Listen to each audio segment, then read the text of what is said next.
मनमोहन सिंह साहब के पास मजबूरी थी। मोदी साहब आपके पास मजबूरी नहीं है। मनमोहन सिंह ने कहा था इतिहास मेरा हिसाब करेगा, आप ये बात नहीं कह सकते। और मैं तुलना आपकी मनमोहन जी से यूं ही नहीं कर रहा हूं। यह तुलना सबसे पहले किसने की थी? खुद आपने की थी मोदी जी। 2013-14 में आप खुद कहते थे कि प्रधानमंत्री बोलते क्यों नहीं। तो जो बात आप कहते थे वो आप पर भी तो लागू होगी ना। यह पैमाना तो आप ही बनाए थे मोदी जी। तो जो तराजू मनमोहन जी के लिए था, जब उनका मजाक मौन मोहन करके हम सब उड़ा रहे थे, आज उस पर जब आप तौले जा रहे हैं तो फिर इसमें गलत क्या है? इंसाफ तो यही है। और वैसे भी मनमोहन साहब कौन थे? नेता नहीं थे, अर्थशास्त्री थे, अफसर थे, प्रोफेसर थे।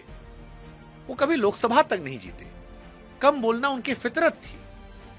वो खुद प्रधानमंत्री नहीं बने थे, सोनिया गांधी ने बनाया था। कुर्सी उनके पास थी लेकिन रिमोट कहीं और था। ऊपर से गठबंधन की सरकार, सहयोगी गर्दन पर, अपनी पार्टी पर भी कोई पकड़ नहीं थी। मतलब उनके पास चुप रहने के 3 बड़े बहाने थे: उनका स्वभाव, रिमोट जो सोनिया जी के पास था, और गठबंधन की मजबूरी। इसके बाद भी देश ने उनको माफ नहीं किया। जिंदगी भर ताने दिया और उस इंसान को कहकर जाना पड़ा कि इतिहास मेरे जाने के बाद मेरा इंसाफ करेगा। लेकिन आज तीनों बहाने गायब हैं। अगर स्वभाव की बात की जाए तो नरेंद्र मोदी जी इतिहास के सबसे ज्यादा बोलने वाले भारत के प्रधानमंत्री हैं। रिमोट की बात की जाए तो सत्ता का पूरा कंट्रोल मोदी जी के पास है। और गठबंधन, भैया जो सरकार एक रात में नोटबंदी लागू कर सकती है, आर्टिकल 370 हटा सकती है, 3 तलाक पर कानून बनवा सकती है, सुप्रीम कोर्ट में जिरा करके राम मंदिर बनवा सकती है, वो जिस मुद्दे पर चुनाव लड़ती है कि ना खाऊंगा ना खाने दूंगा, उस पर एक बड़ा फैसला क्यों नहीं ले पा रही? और यही सबसे चुभने वाली बात है।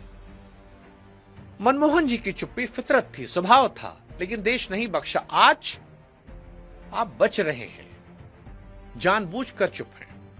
और जो चुप्पी फैसला हो, उसे सवाल पूछना हर नागरिक का अधिकार है।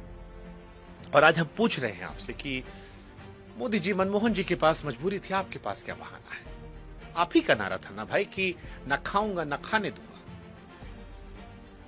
यही कहते ना मोदी जी आप।